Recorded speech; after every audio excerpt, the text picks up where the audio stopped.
Biological hotspots. It's a concept that looks at of course, the number of species in any given area, but just as importantly, it's how rare those species are in any given area. So when you look at the number of species and combine them with a weighted index of rarity, there are 5 places in North America that pop out. 3 of them are out west in California and Nevada. One of them is up in the Appalachians, and then one is centered right here in the Apalachicola River drainage. So the Apalachicola River hotspot, the biodiversity hotspot, it affects both plants and animals. The biodiversity and just the ground cover in a small area like a square meter, the diversity in that small area rivals the species richness in the tropics.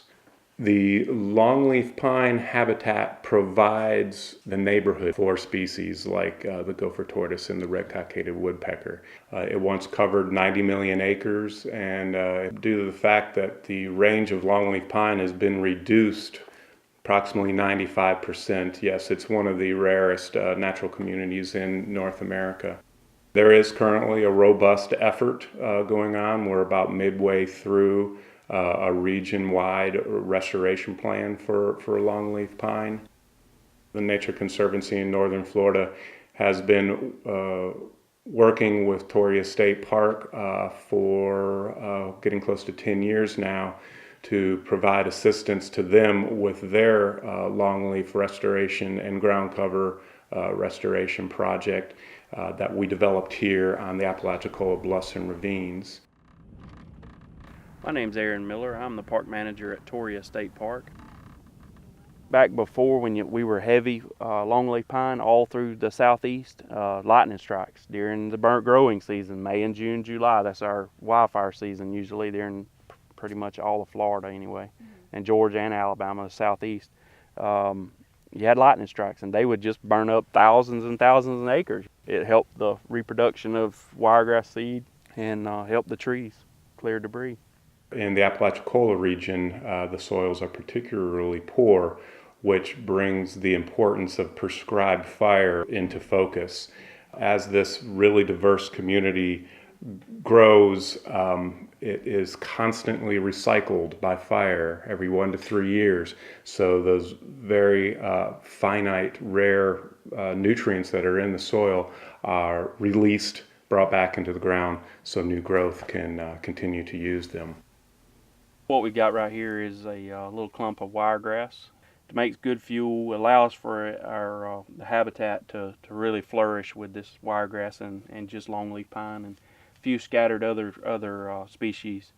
And if you look real close, you can actually see where the seed came from, little follicles right along in here, little stems. But this makes for very good fuel as well when we do prescribed fire.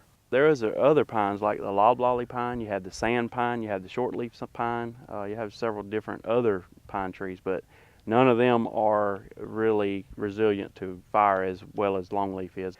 This here, what we're standing next to, it was a turkey oak. It was burned back in May.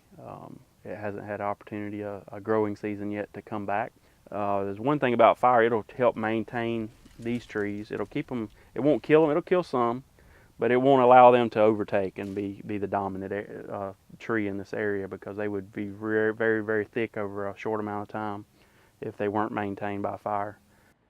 The amount of restoration that this program has been involved in over the years is tens of thousands of acres. Some of the projects are smaller and are more expensive and labor intensive, like the work at Torrey State Park, where we are doing complete soup to nuts restoration from bare mineral soil to a fully functioning longleaf pine sandhill habitat in 40 months. That's a very intensive effort. We're able to do about 300 acres a year. However, on other sites where the restoration needs are less, we're able to plant thousands of acres of just the pine trees. When rain falls from the sky, it travels across our forests and into our swamps and our lowlands and into our rivers. The longleaf pine habitat functions as a large sponge. It absorbs this rainfall and ever so slowly releases it to our rivers and streams, and in so doing helps to filter it and clean it. So what is done in the uplands, whether it is center pivot agriculture or tree farms or cotton fields or pine forests, that has a lot to do with the health and the water quality and quantity that goes into the Apalachicola River.